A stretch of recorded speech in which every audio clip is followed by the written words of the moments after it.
গল্পের নাম কবরস্থানের রহস্য। শাহরিয়া ছিল এক সাদামাটা জীবন। শহরের বাইরে ছিল একটা ছোট্ট গ্রাম। সে তার পরিবারের সঙ্গে বাস করত।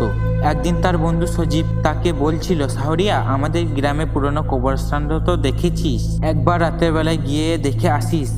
অনেক রহস্যপূর্ণ গল্প শুনেছি ওখানে। প্রথমে শাহরিয়া ভেবেছিল এটা একটা কাল্পনিক গুজব, কিন্তু তার মধ্যে একটি কৌতূহল জন্ম নেয়।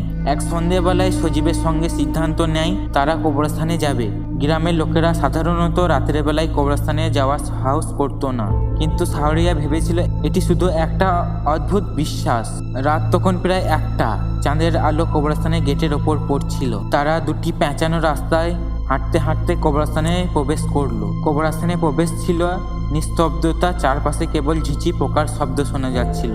তবে একটা বিষয় শাহরিয়াকে অস্বাভাবিক মনে হচ্ছিল। কবরস্থানের মাঝখানে একটা পুরনো পাথরের মন্দির ছিল, যেটি ভেঙে গেছে এবং চারপাশে কাঁটাযুক্ত ঝোপঝাড়ে ভরা। লোকজন বলতো সেই রাতে কিছু অদ্ভুত ঘটনা ঘটে, কিন্তু কেউ সেসব বিষয় নিয়ে খুব একটা কথা বলতো না।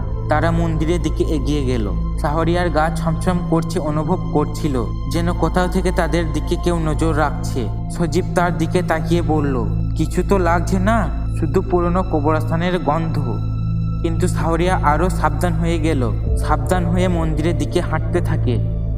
অথচ হঠাৎ মন্দিরের ভিতর থেকে ভীষণ ধরনের খোঁচানো আওয়াজ শোনা গেল। মনে হচ্ছিল যেন কিছু ধাতু বস্তু একে অপরের সঙ্গে ঘর্ষণ খাচ্ছে। এক পলকেই সজীব এবং শাহরিয়া মন্দিরের ভিতরে ঢুকে যায়। এই সময় তারা দেখতে পেল মন্দিরের মধ্যে একটা পুরনো কাঠের বক্স ছিল, যা অদ্ভুতভাবে নড়ছে। শাহরিয়া ভয় পেয়ে সজীবকে বলল, এটা তো খোলা চলবে না।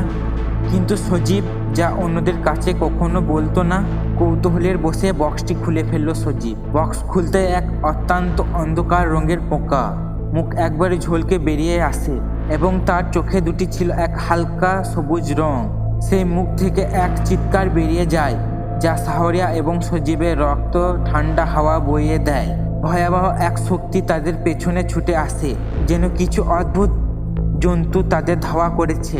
সজীব হুড়োহুড়ি করে দৌড়ে মন্দির থেকে বেরিয়ে যায়, কিন্তু শাহরিয়া সেখানেই দাঁড়িয়ে যায়, কারণ সে দেখতে পায় মন্দিরের চারপাশে এক অন্ধকার ছায়া ঘুরছে, আর সেই ছায়াটি ধীরে ধীরে তাদের দিকে এগিয়ে আসছে। তারপর শাহরিয়া এক অদ্ভুত অনুভূতি অনুভব করলো। এটা যেন কোনো স্বপ্ন নয়, বরং এটা একটা বাস্তব অভিশাপ যা তার জীবনে ঘটে যাচ্ছে। সে বুঝতে পারে মন্দিরের মধ্যে অনেক বছর আগে এক পাপী পুরোহিত ছিল, যে মৃত্যুদের আত্মাকে চুক্তি অনুযায়ী জীবিত করত।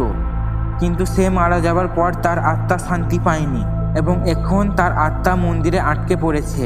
আর যে কেউ ওই বক্সটি খুলবে তার উপর এক ভয়ঙ্কর অভিশাপ নেমে আসবে। অবশেষে সজীব শাহরিয়াকে বাইরে টেনে নিয়ে আসে।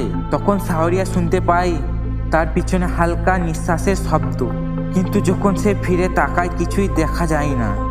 তারা দ্রুত গ্রামের দিকে ফিরে যায়, কিন্তু শাহরিয়ার মধ্যে এক ভয়াবহ পরিবর্তন আসে। তার চোখে ক্লান্তি, তার শরীরে যেন সব শক্তি খেয়ে গেছে। এরপরে কয়েকদিন ধরে সে আর কথা বলতে পারে না, সারা রাত ঘুমোতে পারে না, আর কেবল এক অদ্ভুতভাবে অন্ধকারে হাঁটত।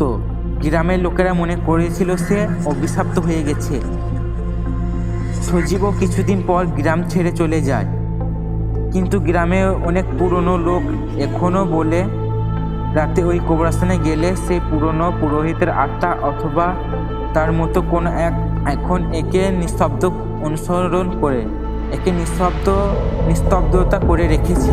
সেই রাতে কবরস্থানে যাওয়ার পর শাহরিয়া আর কখনো পুরোপুরিভাবে স্বাভাবিক হয়ে উঠতে পারেনি।